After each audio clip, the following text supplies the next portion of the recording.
kana me kula koy awai chiracha tulani me golil sila ato kule kana ye kula koy same esomse kulani me golil marchalan ko chali sa kule kula koy biya abondule sana ane golil Fundula bahai sana ane kula koy sagal karapule sana ane golil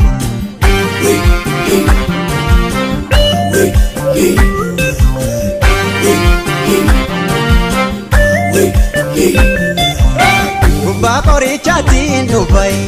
tabanile hurri marse urama tatiyana bu ayata kenna hadabse sagal tamam biteni dai Wai marto muditi yai shani shagone galawa wa shagoye nada biya wai golille Waja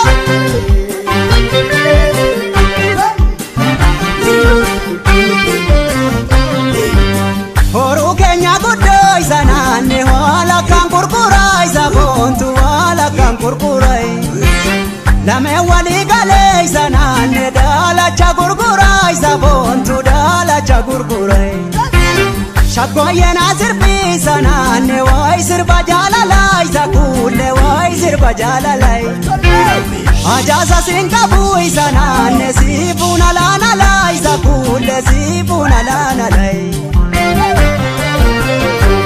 Golille Shagoye sirba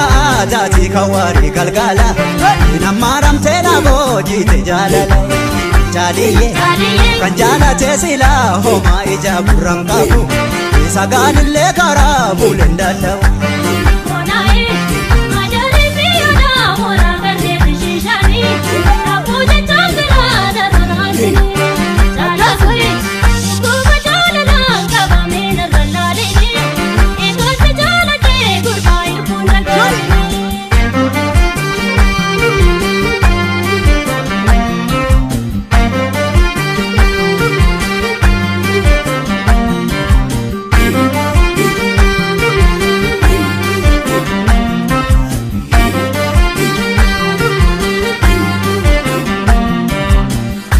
Mora fugu kana me kula koy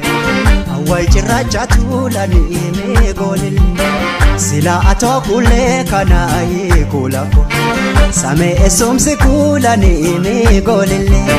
marchalan ko chali sa kule kula koy biya abondule sana ane golil fundula bahai sana ane kula koy sagal karapule sana ane golil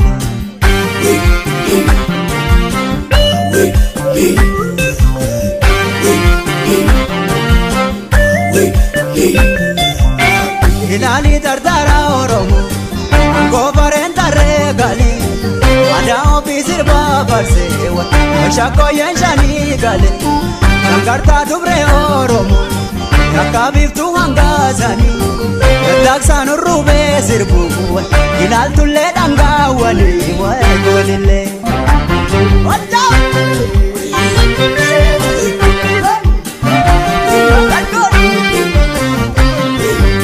Ondole si marse zakule Wai gara mulatai sanane Wai gara mulatai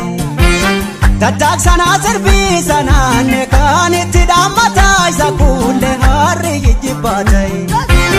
Halala rani bai zakule Wai karmana dake sanane Wai gumen arkake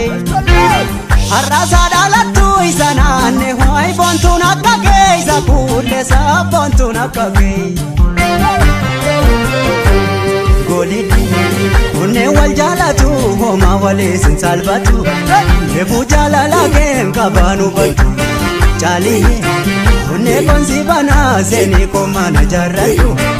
Oton sidunga ne barne bodu